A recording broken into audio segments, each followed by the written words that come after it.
annual meeting of the Dodgson School District to order at 6:30. Has this meeting been properly notified?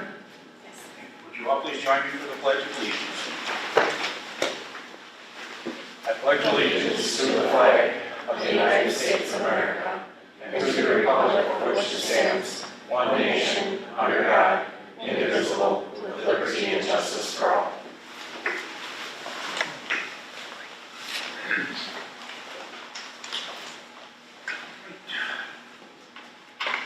Next item is introductions. Rather than me doing all the introducing, let's just go around the table and everyone introduce themselves, please.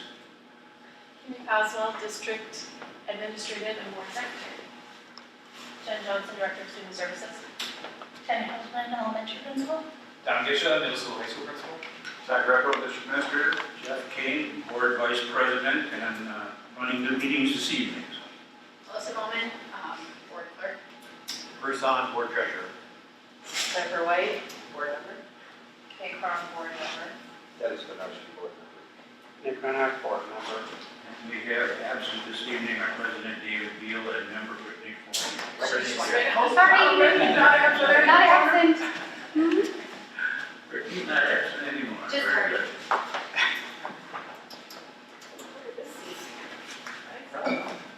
Next item on the agenda is to elect a chairperson. With that, I will nominate Mr. Dennis Bednarski, to be the chair of this meeting. Is there any other nominations? Any other nominations? Any other nominations? All those in favor of Dennis Bednarski as chair of the annual meeting, signify by saying aye. Aye. Opposed? All right, Dennis, the floor is yours. Thanks. First thing we have to do is appoint your clerk for this meeting. I'd like to appoint Melissa Bowman, supervising taking the board minutes, and Kimmy Boswell, board assistant, who will take the minutes. That's an appointment, right? Appointed, correct. Minutes of the previous meeting. I make a motion to dispense with the reading and approve the minutes as presented. Second that The motion to accept the meeting as presented. All those in favor say aye. Aye. Opposed? Moved. Court treasurer report. All right, and we started with a Fund 10 balance of $1,991,895,000. We had revenues of $11,352,818, expenditures of $10,975,046, which increased our fund balance by $377,773 to $2,369,668. Our Fund 39, and we had a transfer to special education fund of $1,241,045. Our Fund 39, our debt service, started off with a balance of $312,591. We had for revenues of $1,093,150. Expenditures of $1,105,144. So our ending balance went down slightly to $300,597. The Fund 46 Capital Improvement Fund started off as $890,093. We had revenues of $40,282, expenditures of $54,962, for fund end balance of $875,413. So our total fund balance as of June 30th, 2025 was $1,991,895, which is an increase of that $377,773. We'll make a motion to approve the treasurer's report as presented. Second. Any other further questions, Bruce? If not, those all in favor, signify by saying aye. Aye. Opposed? So moved. Budget presentation. All right, so budget presentation here for the 26-27 school year. It's our annual budget hearing. So the purpose of our annual meeting, just to kind of ground us in kind of what we're aiming to do here tonight, we want to review our proposed budget and ensure alignment with our district goals. Just to review our district goals for everyone present, we have the goal, the Board of Education expects all students to perform at proficient or advanced levels on district summative assessments. In order to promote a positive school image, the Board of Education will explore and implement a continuous public relations campaign. And thirdly, the Board of Education will be fiscally responsible to the district's taxpayers and to our students' educational needs. All of the things here that we're working with towards our budget work to support and align to our district goals. And then, of course, this evening we want to approve our tax levy. So school funding, simplified, really we have a revenue limit and state equalization aid, and then that of course equals our property tax levy. So the state sets our revenue limit as a combination of state equalization aid and local property taxes is kind of what makes up that limit.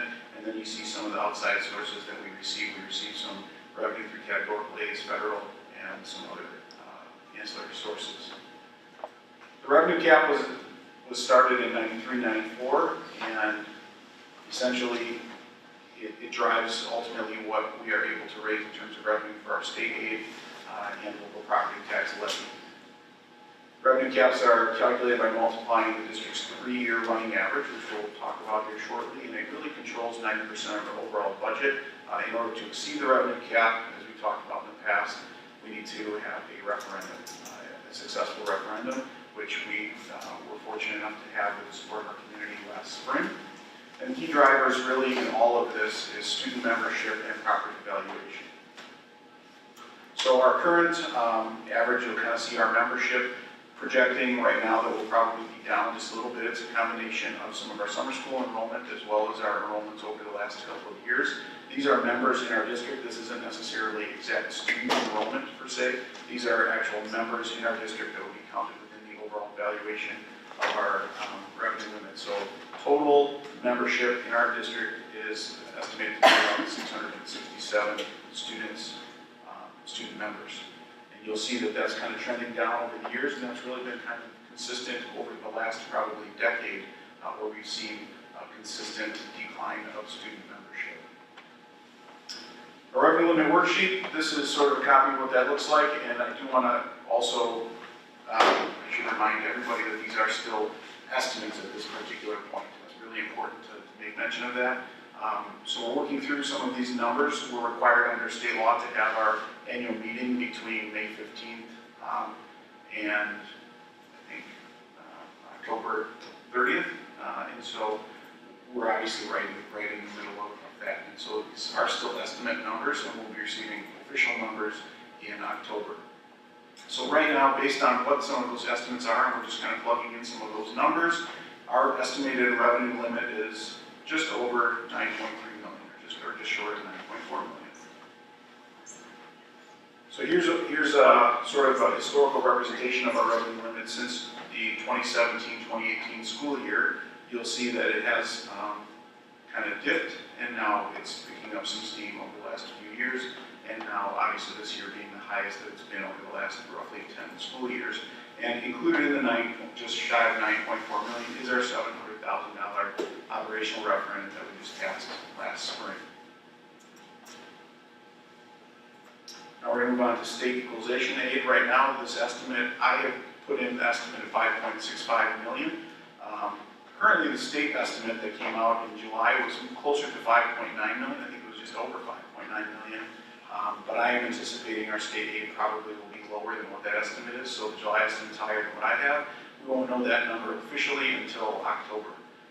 Once we get to October 15th, then we'll actually know what that number is, and then we'll plug that number in as a firm number. But right now, I'm projecting it to be 5.65 million. Our general state aid, as you can kind of see, this is what it's kind of looked like over the last several years as well. We have seen some dips in our state aid, but then it did start to slowly increase, and I think that's been partially due to some of the valuation estimates in our district as well. But as you'll shortly see, we've seen some increase in our valuation of our property, and so that's part of the reason why I'm expecting the state will be picking up a little bit less of a share. So equalized value, one of the other big key drivers of the overall revenue limit and how we are able to raise revenue in the school district is based on equalized value. Now, equalized value is different than assessed value, and we use essentially the Department of Revenue's numbers in coming up with this. This is a set number that is provided to us. So that estimate right now that's up there is just over $706 million. You're just short of $707 million, right? And so that's what it is right now, which is 14.5% higher than this time last year. So last year at this time, I think we were either trending exactly at what the state average was, or we were maybe just 1% under. I can't recall off the top of my head. But this year, as you can see, the state average is 7.62. So for us to be a total property valuation of 14.5% higher, that's a significant jump. I mean, we're almost twice an increase over what the state average is. But that's our total Dodgeland property valuation. So then that leads us to essentially the property tax levy. Revenue limit minus our estimated aid brings us down to the property tax levy. Again, this number may shift a little bit depending on what those finalized numbers come in, but as it sits right now, our estimated levy would be just about 4.9 million. That's what we would levy to our local property tax owner, property tax base. Looking at the mill rate then, mill rate is kind of, here's the equation essentially it looks like for our mill rate. We talked about this in the past, but our 4.9 million over the 706 million, multiplied by 1,000 gives us a mill rate of 6.95. Looking at the trend, obviously we're still very good with our overall mill rate trend. When we were out talking about the referendum last spring, one of the things we discussed was the mill rate. That was a very popular topic of discussion, and the estimate that we had projected at that time was around 7.25. And so looking at the mill rate now at 6.95 puts us in a much stronger position. We came in under what we had initially anticipated, right? Now, part of that obviously has to do with the way that the valuation of property goes. And so higher property value against the tax rate is going to have a lower mill rate. But again, that's also backed up against, history that's there. And certainly when we just look at the raw dollars, compare it across a trend, this is certainly a higher tax base than what we have seen in the past. But even if you're trending along, if we were still consistent with our 12.47, on the far left of that, it would still be a much higher mill rate, or a much higher property tax levy. Private school vouchers certainly has had a significant impact, not only on us, but on a lot of school districts across the entire state. This is what we're accounting for in that. Again, this is an estimate. We are expecting that to increase slightly. There's a couple factors that are impacting school vouchers. Number one, we're expecting there's probably going to be a couple more students. So we are projecting just an increase of about 4 students. Doesn't sound like a lot, but that's year over year, 4 students. And the other lever within private school vouchers is the state is continuing to increase the per pupil amount for students that receive a private school voucher. So we're kind of being impacted on 2 fronts. One, just the raw increase in students, but then number 2, the higher increase in revenue per student has increased significantly over the last probably 10 years. Somewhere in the ballpark of like 65% increase over the last 10 years. When you compare that against public education and the students that are coming from Dodgeland and the other schools across the state, our increase has been closer to about 25%. So overall, this is kind of what the private school voucher impact looks like here in Dodgeland. You'll see that that's just about $90,000 estimated more this current school year than we did experience last year. Again, it's an estimate, so I'm not sure where that will end, but I'll be able to come back and give you that update when we get closer to, or when we get to October. Now, that amount makes up currently 15% of our tax levy.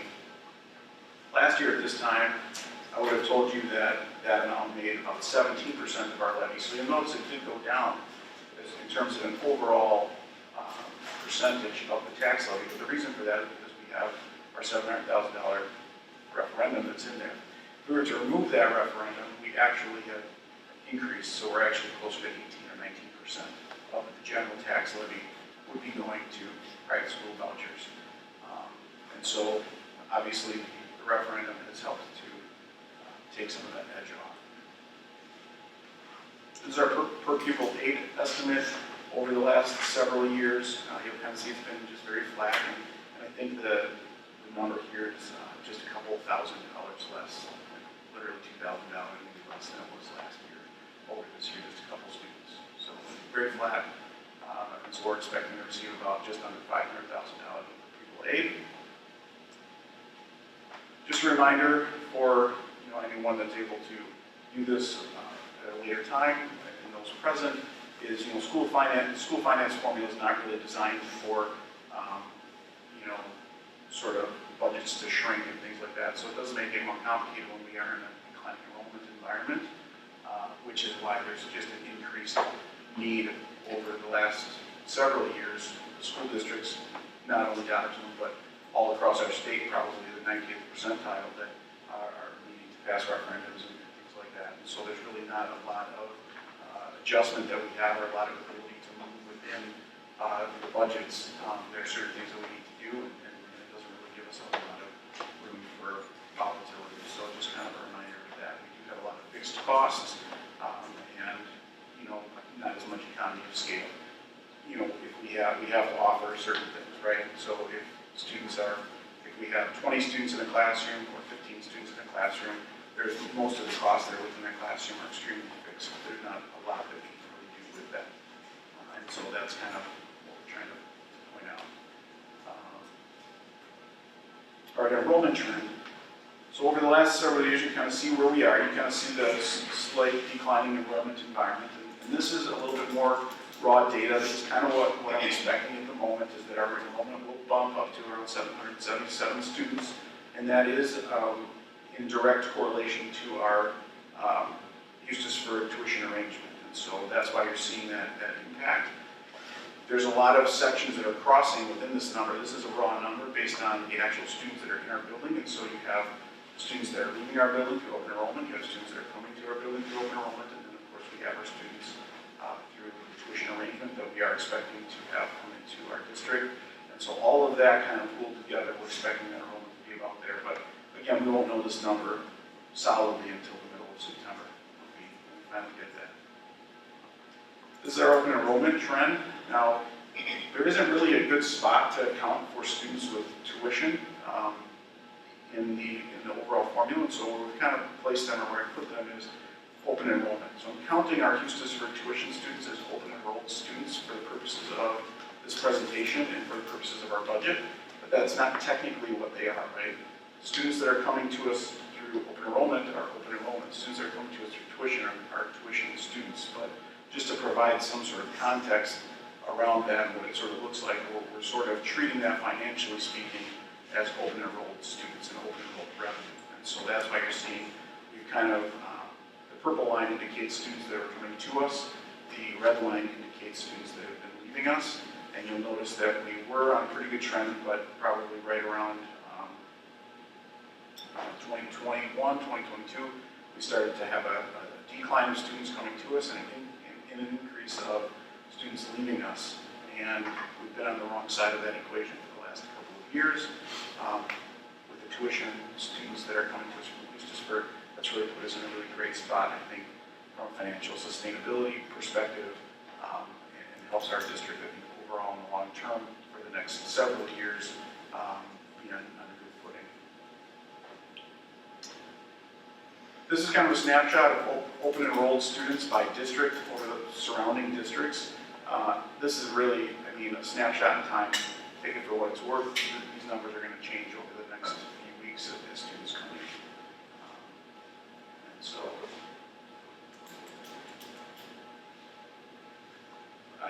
one thing I probably would highlight on this particular screen is, one that jumps out maybe for people. It certainly jumped out to me when I first kind of looked at some of the numbers, was the McFarland number.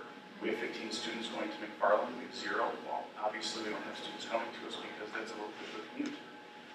Those are students that are obviously participating in an online program, and I think that as we start to think about the budget and our overall district goals and things in programming, those are students that we could probably recapture a good portion of them if we offered, an online program for students, or, a virtual charter school or something of that nature. But I think there's some room there to have a discussion about that, because that's quite a few students that are leaving our district that we could probably recapture with some different program that would be, available to them. So now as we get kind of into the budget at the moment, we're looking at revenues of about 14.3 million, and expenditures of about 13.2. Again, that's going to leave us currently, as things are shaking out, at about just over $1 million of the surplus. Now, a big reason for that, obviously, is if we kind of looked at some of our enrollment numbers, has a direct correlation to, obviously, our tuition arrangement with Eustis Spark and the students that are coming in, which is why we'll have some additional funds, that are kind of there. In addition to the fact that our revenue limit is being impacted by the per pupil aid adjustment, and so we'll have a little bit of additional revenue that is also provided that way. Once we get our final numbers on our private school vouchers as well, there's a higher impact of students with private school vouchers, and we are able to add that into the revenue limit, which is why you're seeing some additional funds that are there. But it's really driven largely by our tuition arrangement with Eustis Spark. These are all funds kind of look at things. You see kind of the color coding of the various funds. I just highlighted the primary, the 90% of our budget is made up out of two funds, right? Fund 10, so our general fund, and Fund 27, which is our special education fund. So we have Fund 10 right there, 13.2 million in our expenditures, and then we have our special education fund, which is just over 2.5 million. Again, these two funds make up just over about 90% of our overall spend. The next largest one is the purple fund, which is Fund 39. That's our long-term operation, or our long-term capital debt. And so that's the other, and that probably gets us to probably close to about 96% of our overall budget. And then the rest of those are much smaller. So salary benefits, obviously, make up the majority of our expenditures, and so this kind of is just a representation of what that looks like on each of the respective funds. Fund 10, just over 6.8 million. Fund 27, just shy of 2 million for salary benefits. Fund 50 is our food service fund, and then of course Fund 80 is our community service fund. So transfer, that's always a popular question. Transfer from Fund 10 to Fund 27. Obviously, we operated a loss in Fund 27, and so in order to balance the budget, all of our funds are required to balance, with the exception of Fund 10 and Fund 50. And so we want to make sure that we balance our respective funds. So transfer moving from Fund 10 to Fund 27 over the last couple of years, you kind of see that trend. Just this past year, we transferred a little bit less in 25-26 than we did in 24-25, which did have a favorable impact on our overall budget. As Bruce was mentioning earlier, as I kind of read through some of the Treasurer's report.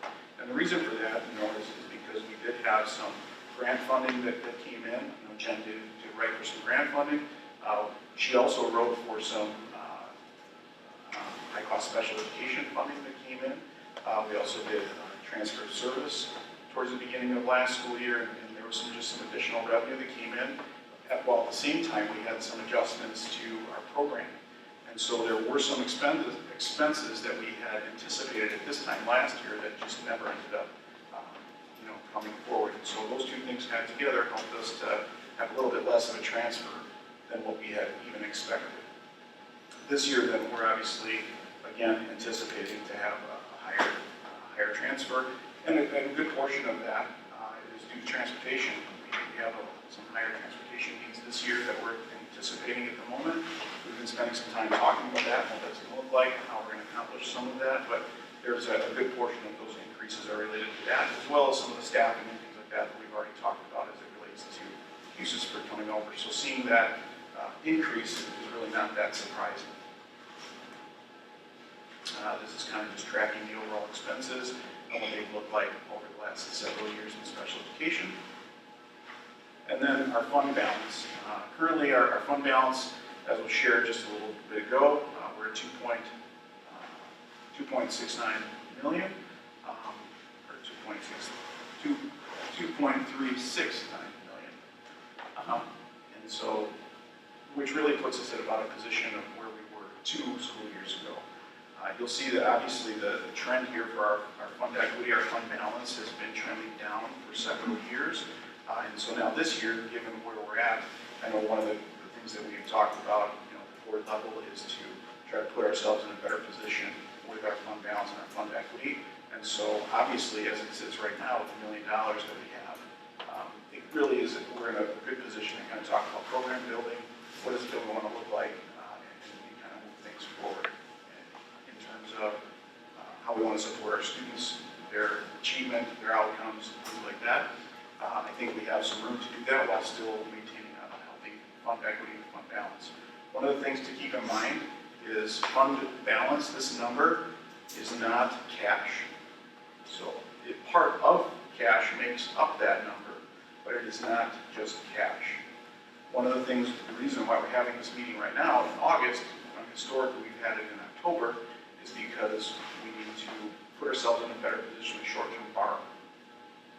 By having this meeting this evening, we can then go to the bank and request our short-term borrowing and ultimately get a loan to do that. We will need to do that throughout the year to make our payroll, make our bills, do all those things.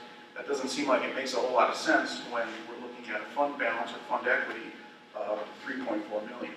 But the way that cash kind of rolls into our district at different times and different cadences based on when we're paying our bills and making payroll and things like that, they don't match, right? And so that's the reason why we need to still borrow. We will probably borrow significantly more this year than we ever have in the past due to the increase of students and staff that we have this year. Of course, we know that the money is going to be there, but it's just not going to be there on the timeline that we want it to be. And again, this is not cash. This is really probably a better explanation of this. It is really the overall equity of our entire school district, all things. All of our assets that are here, subtracting out of that probably our liabilities that we have, and what's left is kind of your fund balance, right? This is just kind of a review. We don't need to go through this in great detail. This is more of a review over the last several years of the budgetary reductions that we have made in the district, and I may have missed a couple of them that are on there, but this is something that the board has obviously seen, and we've kind of put this out to the community quite a bit. A couple of the items you might notice on the left side, for example, one that comes to mind would be our food service position tonight, actually, on the main board agenda. That was an elimination previously that we're adding back in as a result of our ability to do so. Part of that being due to the increased workload that's going to be required due to the influx of students that we'll have in Christmasburg. We also added a middle school ELA position, maybe a couple other positions that are on here that I'm just missing, but just kind of more of a review.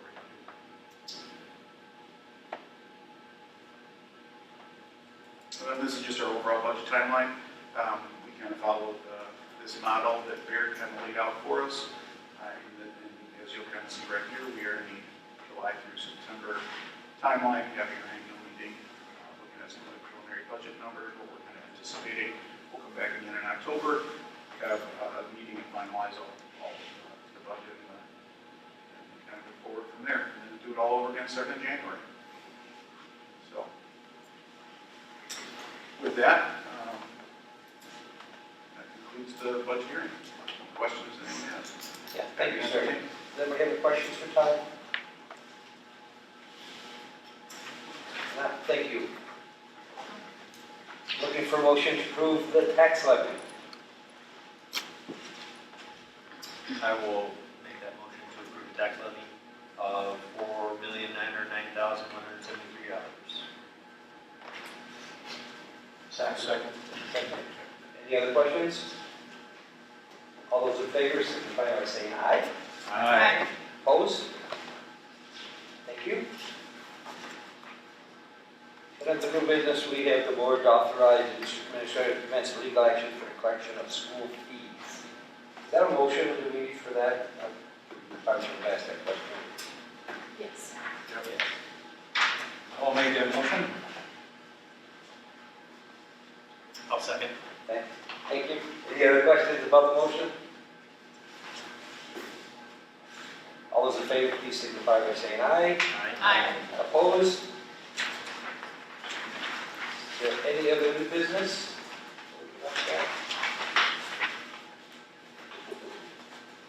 10-4, thank you. We need a motion to fix board salary and authorize payment of actual and necessary expenses. I move that we keep them the same at our $55 a day and with the board president's salary of $1,860. Second. Second. Any questions? Please signify by saying aye. Aye. Approved? Opposed? 10-4, the next motion we need is to look at is when to establish the 2027 Gotcha School District Annual Meeting. Just real quick, Yes, the date is off, August 28th is like a Saturday, I believe it is, the 23rd is the actual that Monday, you don't need to ask that. 23rd. The 23rd, Yep. so we're looking for the fourth Monday in August, that being August 23rd is the date for the 2027 Gotcha School District Annual Meeting at 18:30. I'll make a motion to schedule the fourth Monday in August, being August 23rd, 2027, as the date for the next annual meeting. I'll second. All those in favor signify by saying aye. Aye. Opposed? Need a motion to adjourn the annual meeting. So moved. Second. Any questions? All those approved signify by saying aye. Aye. Opposed? Thank you, everyone. Yes, fastest I've ever done it.